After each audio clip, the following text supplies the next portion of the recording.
Hello मेरे प्यारे बच्चों, और क्या हाल चाल। तो यार देखो, आज हम लोग आए हैं क्लास 10th के केमिकल रिएक्शन इक्वेशन में से हम लोग पढ़ेंगे आज डिस्प्लेसमेंट रिएक्शन। क्या पढ़ेंगे? डिस्प्लेसमेंट, डिस्प्लेस कर देना। देखो, डिस्प्लेसमेंट रिएक्शन का मतलब समझो। डिस्प्लेसमेंट रिएक्शन का मतलब होता है कि जो मोर रिएक्टिव एलिमेंट होगा वो क्या करेगा, लेस रिएक्टिव एलिमेंट को उसके एक्वस सॉल्यूशन से डिस्प्लेस कर देगा। मतलब समझो कि हमेशा से होता हुआ आया कि जो ताकतवर इंसान होता है हमेशा कमजोर को क्या करता है, हटा देता है ना, भगा देता है। तो सेम चीज यहां पे भी होता है कि मोर रिएक्टिव एलिमेंट हमेशा लेस रिएक्टिव एलिमेंट को क्या करेगा, डिस्प्लेस कर देगा। एग्जांपल समझते हैं, उससे ज्यादा क्लियर होगा तुम लोग को। ठीक है, देखो एग्जांपल,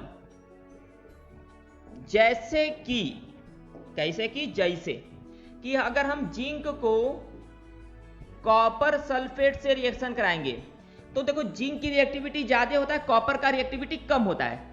जिंक ज्यादा ताकतवर, कॉपर कम ताकतवर। तो जिंक क्या करेगा, डिस्प्लेस करेगा। तो बनेगा जिंक सल्फेट प्लस क्या बन जाएगा,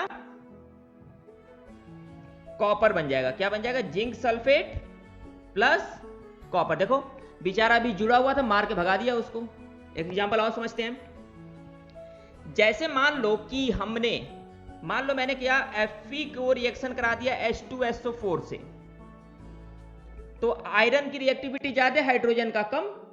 तो क्या बनेगा, FeSO4 प्लस हाइड्रोजन गैस बाहर निकल जाएगा। ठीक है।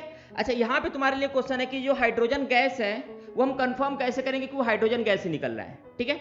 अच्छा, एक रिएक्शन और, कि अगर हम कॉपर का H2SO4 से रिएक्शन करा देते हैं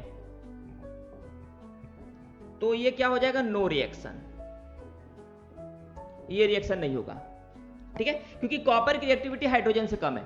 तो अब बात यह आती है कि सर हमें ये रिएक्टिविटी कैसे पता चलेगा, है कि नहीं। तो देखो, इस रिएक्टिविटी के लिए हमारे पास है एक इलेक्ट्रोकेमिकल सीरीज। ठीक है, स्क्रीन पे तुम्हें दिख रहा होगा, एक इलेक्ट्रोकेमिकल सीरीज है। ठीक है, उससे में जो ऊपर है उसकी रिएक्टिविटी ज्यादा है, जो नीचे है उसकी रिएक्टिविटी कम है। ठीक है, तो ऐसे हमें पता चलेगा कौन ज्यादा रिएक्टिव है, कौन कम रिएक्टिव है। इससे हम बता सकते हैं कि रिएक्शन होगा या नहीं होगा। क्लियर है? चलिए, बहुत बहुत धन्यवाद।